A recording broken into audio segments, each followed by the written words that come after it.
பாட ஆரம்பிக்கிறதுக்கு முன்னாடி நம்ம துவா ஓதிக்கலாம். ரப்பி ஷ்ரஹ்லி சத்ரி வயஸ்ஸிர்லி அம்ரி வஹ்லுல் உக்தத்தம் மின் லிசானி யஃப்கஹு கௌலி.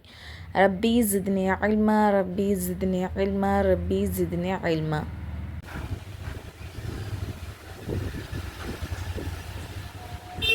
இன்றைக்கி நம்ம பாடம் பார்க்க போகிறது கொள்கை. நம்ம ஏற்கனவே ஃபஸ்ட்டு செகண்ட் பாடம் நடத்திட்டோம். வேணா அந்த வீடியோட லிங்க்கை வந்து நான் டிஸ்கிரிப்ஷனில் கொடுக்குறேன், பார்த்துக்கோங்க. அடுத்தது இன்றைக்கி மூணாவது பாடம் கலிமா தம்ஜீத். சுபஹானல்லாஹி வல்ஹம்துலில்லாஹி வலா இலாஹ இல்லல்லாஹு வல்லாஹு அக்பர் வலா ஹவுல வலா குவத இல்லா பில்லாஹில் அலியில் அலீம். இதோடைய பொருள் என்ன? அல்லாஹ் மிக பரிசுத்தமானவன், எல்லா புகழும் அல்லாஹ் ஒருவனுக்கே சொந்தம். மேலும் வணங்குவதற்கு தகுதியானவன் அல்லாஹ்வை தவிர வேறு யாருமே இல்லை. அல்லாஹ் மிக பெரியவன், உயர்வு மகிமை வாய்ந்த அல்லாஹ்வின் உதவியின்றி பாவத்தை விட்டு தப்பிக்கவும் நன்மை செய்யும் யாருக்குமே சக்தி இல்லை. அவன் நாடினால் மட்டும்தான் என்ன பண்ண முடியும், நம்ம பாவத்தை விட்டு தப்பிச்சு நன்மையே செய்ய முடியும் அப்படின்னு சொல்கிறாங்க. சரிங்களா? அடுத்தது கலிமா தௌஹீத்.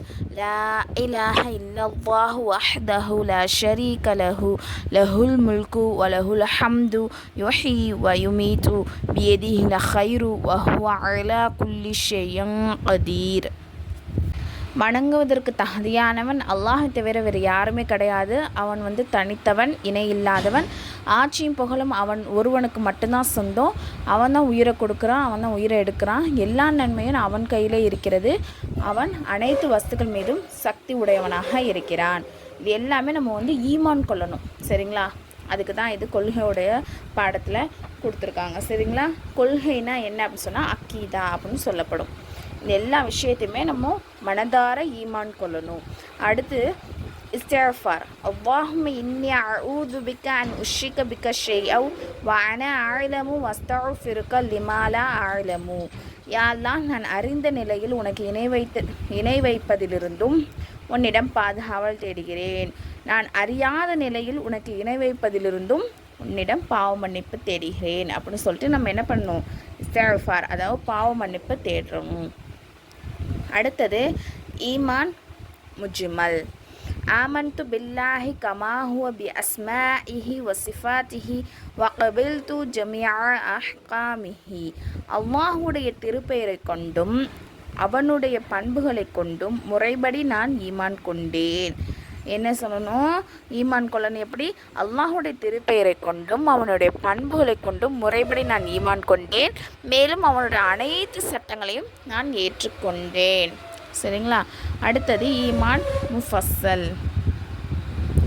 ஆமன்து பில்லாஹி வ மலாயிகத்திஹி வ குதுபிஹி வ ருசூலிஹி வல் யௌமில் ஆஹிரி வல் கத்ரிஹி கைரிஹி வ ஷர்ரிஹி மினல்லாஹி தஆலா அல் பஅஸி பஅதல் மௌத். நான் அல்லாஹ்வையும் வானவர்களையும் வேதங்களையும் ரசூல்மார்களையும் கியாமத் நாளையும் நல்ல தீய விஷயங்கள் அனைத்தையும் அல்லாஹ்விடம் வந்து ஏற்படுகிறது என்பதையும், அதாவது விதி. சரிங்களா? நன்மை தீமை எல்லாமே என்னது? அல்லாஹ்விடம் தான் நடக்குது.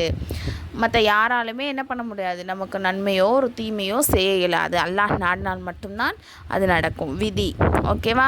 மரணத்திற்கு பின்பு எழுப்பப்படுவதையும் நம்பிக்கை கொண்டேன். ஓகேவா? இப்போ வந்து நம்ம இதுக்கப்புறம் வர்ற பாடம் எப்படி இருக்குன்னு சொன்னால், இதில் உள்ள இந்த 7 விஷயம், அல்லாஹ்வையும் வானவர்களை நம்புறது, வேதங்களை நம்புறது, ரசூல்மார்களை நம்புவது, கியாமத் நாளை நம்புறது, விதியை நம்புறது, மரணத்திற்கு பின்பு எழுப்பப்படுவது நம்புறது. இந்த டாப்பிக்கில் தான் தனித்தனியாக நம்ம வந்து இன்ஷா அல்லாஹ் வந்து அடுத்தடுத்த பாடத்தை படிப்போம் இன்ஷா அல்லாஹ். இதை வந்து நீங்கள் வந்து மனப்பாடம் பண்ணிடுங்க. இது ஃப்ரீ முஅல்லமா கோர்ஸ். இது வந்து நம்ம சர்டிஃபிகேட் கொடுத்துருவோம் இன்ஷா அல்லாஹ். இந்த கோர்ஸில் வந்து ஜாயின் பண்ணுறதுக்கு விருப்பம் உள்ளவங்க, அதாவது ஒன்லி லேடிஸ் மட்டும், நான் கீழே டிஸ்கிரிப்ஷனில் டெலகிராம் சேனலுடைய லிங்க் வந்து கொடுக்குறேன். இன்ஷா அல்லாஹ் விருப்பம் உள்ளவங்க மட்டும் அதில் வந்து ஜாயின் பண்ணிக்கோங்க. இன்னும் டீட்டெயில்ஸ் வந்து அந்த சேனல்லே நான் கொடுத்துருக்கேன். அஸ்ஸலாமு அலைக்கும் வரஹ்மத்துல்லாஹி வபரகாத்துஹு.